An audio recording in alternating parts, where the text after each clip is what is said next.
আসসালামু আলাইকুম, welcome to my channel Lipi's kitchen. আজকের রেসিপিতে বানিয়ে দেখাবো পটলের দুর্দান্ত অভিনব একটি পদ্ধতি। প্রথমে আমি পটলগুলোকে ভালো করে ধুয়ে আঁচড়িয়ে নিচ্ছি।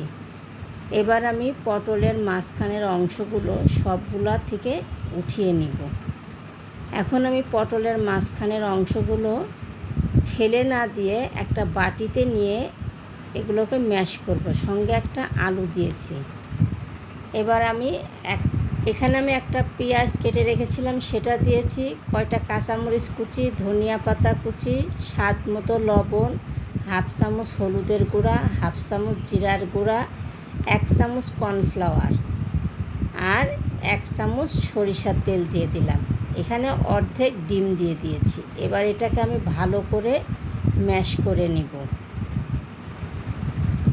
এটা ভালো করে মাখিয়ে নিতে হবে, মশলাগুলো যেন সবগুলোতে যায়। এবার আমি পটলের ভিতরে এইগুলোকে চেপে চেপে দিয়ে দিব। আমার একে একে সবগুলো দেওয়া হয়ে গেছে। এখন আমি এটাকে তেলে উল্টিয়ে ভেজে নিব।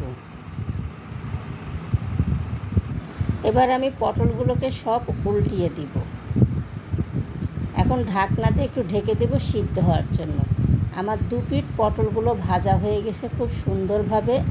এখন আমি এগুলোকে নামিয়ে ফেলব।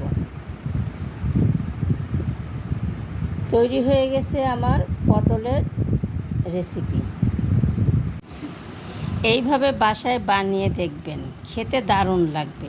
ভিডিওটি ভালো লাগলে লাইক, কমেন্ট, শেয়ার করবেন আর চ্যানেলটি সাবস্ক্রাইব করবেন। ধন্যবাদ। আসসালামু আলাইকুম।